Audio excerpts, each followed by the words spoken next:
already active in the early morning while observing the spontaneous gathering of people in different parts of Kabul city. The security forces formed 2 security belts around the embassy premises.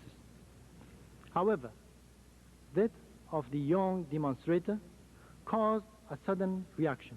Unfortunately, the crowd went out of control. The security forces tried their utmost to prevent the upsurge of violence and to protect the embassy and its staff. Regrettably, despite the loss suffered by the security forces, in which 5 of their personnel were killed while protecting the embassy, they did not succeed in preventing this tragic event.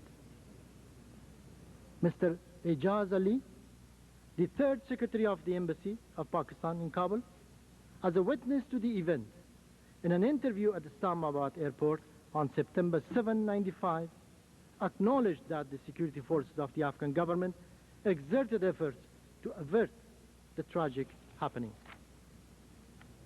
We declare from this rostrum that the Afghan nation never used terrorism as a means, even during their long years of resistance against former Soviet Union's invasion of their country.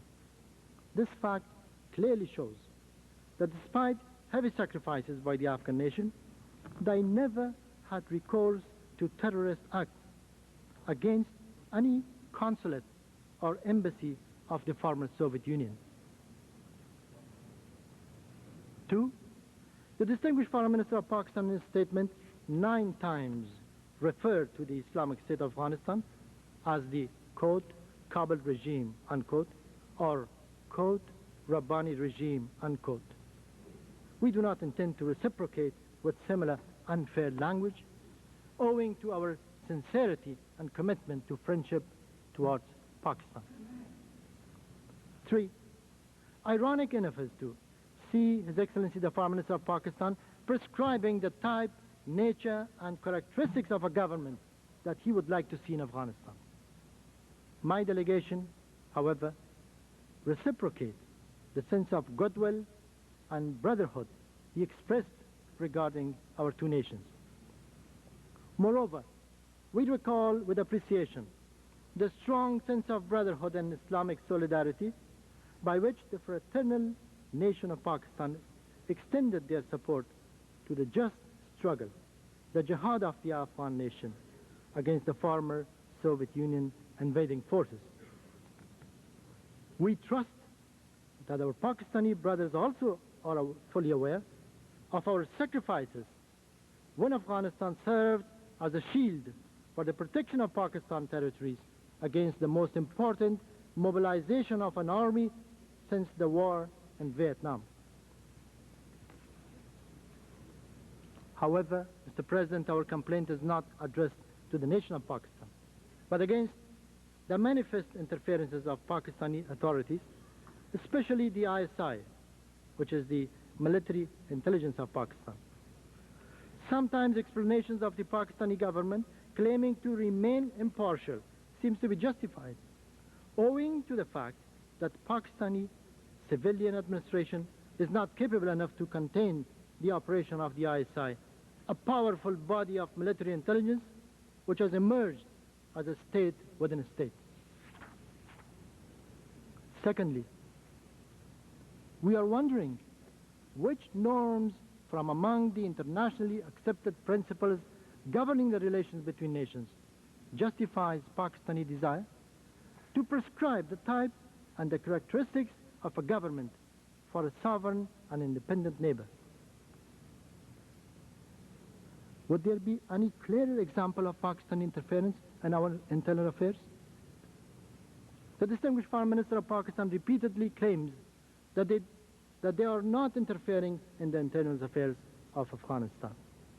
Let's leave aside all evidences pertaining to the aggression of the Pakistani frontier militia on the Afghan territory, as explained in the documents of the Security Council that we have submitted, as well as the comments and statements of independent international reporters and analyst scholars on Afghanistan, in which the interferences of the Pakistani military intelligence in the internal affairs of Afghanistan has been identified and highlighted as the only source of the present-day conflict in Afghanistan.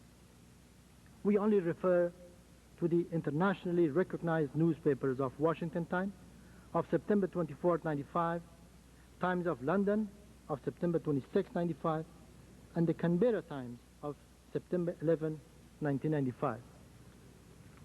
Both Washington Times and Times of London quote Ambassador Mistiri's comments regarding the so-called Taliban and the involvement of Pakistan in supporting them. A. The Times of London, dated Tuesday, September 26, 95, under heading of, quote, "Students' Army gives notice of attack on Kabul," unquote, states, and I quote, Mahmoud Mistiri, who heads the United Nations peace efforts in Afghanistan, said he was convinced Pakistan was behind the Taliban group, unquote. B.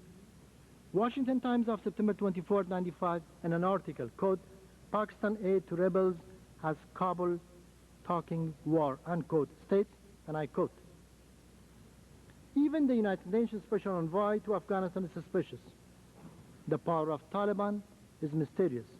Envoy Mahmoud Mistiri said, "I think they are getting money and help maybe from Pakistan," unquote.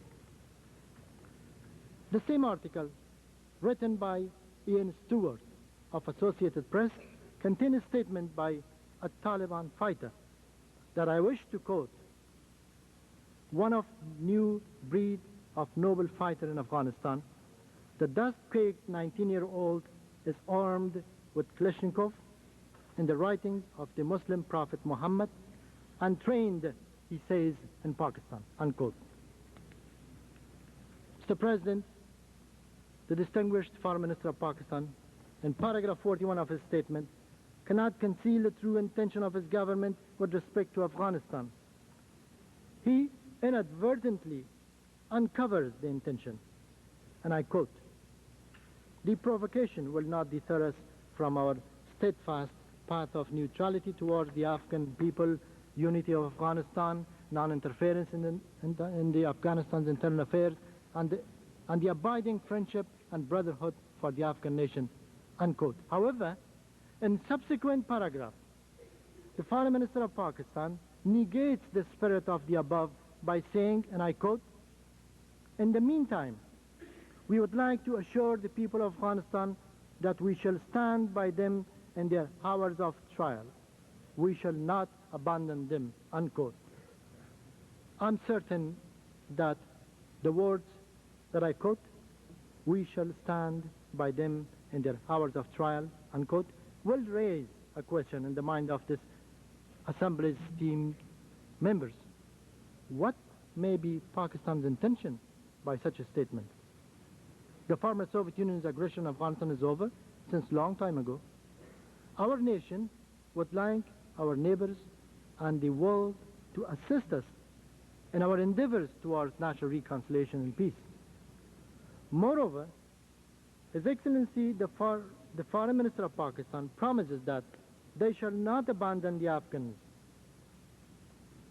This Assembly shall realize that it means assurances to the opposition of the Afghan government that Pakistan will continue interfering in Afghanistan affairs in their favor until the Islamic State is destabilized and the proxy government, obedient to the will of Pakistan government, is brought to power.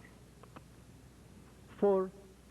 The distinguished Minister for Foreign Affairs of Pakistan has put in doubt the legitimacy and the legality of the Afghan government and the territory governed by it. We call on His Excellency the Foreign Minister of Pakistan to allow any impartial observer to visit northwestern agencies and find out if the central government of Pakistan has any administrative authority over these agencies. Is it not a fact that the production of firearms as an ongoing traditional trade is continuing ever since the establishment of Pakistan? Where are the location and sources of production and refineries of heroin? The most dangerous enemy of humanity. John F. Burns of the New York Times of 5495 writes, and I quote, "Top army officers have been accused in the past by conniving with drug lords to the extent of running heroin shipments to Karachi aboard army-owned trucks," unquote. Mr. President, the Islamic State of Afghanistan and Pakistan both will be losers if they try to confront each other. The only way leading towards securing both countries' highest interest is to re-establish, broaden, and consolidate their mutual brotherly relations on the basis of equality of states, respect for each other's territorial integrity, sovereignty, as well as the right to determine each other's own future. President Rabbani is a strong believer in the perpetual necessity for both countries to establish the ties of fraternity and cooperation. Both countries and the entire region of Asia, where they live side by side, will gain through Afghan-Pakistani friendship. Mr. President, while the international community is deploying its endeavors to prevent conflict and wars, the peace and security of individuals and of human communities are under the threat of an undeclared and inhuman war waged by the world's terrorists. During the current year, the world witnessed the terrible terrorist acts such as the tragedies of Oklahoma City, Paris, and Tokyo, in which many innocent civilians lost their lives. Prosperity and welfare of human beings cannot be secured without the tranquility and peace of mind. If the international community does not take drastic measures to eradicate terrorism, people would continue to live in different regions of the world with fear and under the menace of terrorist acts. Islam teaches the principle of the rights of the innocent to live in safety and in dignity. The Islamic State of Afghanistan considers the signing of an international treaty in the form of a convention to combat terrorism, ensuring a meaningful cooperation among states as highly needed.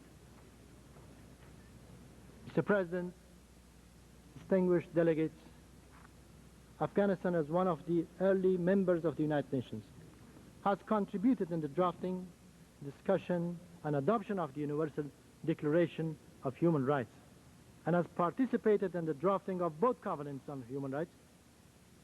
We once again reaffirm our deep commitment to these international instruments. The Islamic State of Afghanistan considers the respect to human rights as one of its fundamental objectives. During the year under consideration, however, the human rights of a number of Afghan citizens in the country, as well as international humanitarian law, have been unfortunately violated as a result of the continued terror perpetrated by the so-called Taliban. The closing of schools for girls and depriving the women from their right to work by the Taliban mercenaries has been a major violation of human rights. The Islamic State of Afghanistan has the conviction, Mr. President, that the taking of appropriate and effective international measures towards putting an end to the foreign interferences in the internal affairs of Afghanistan would serve as a major step towards the realization of human rights in the country. Mr. President, as far as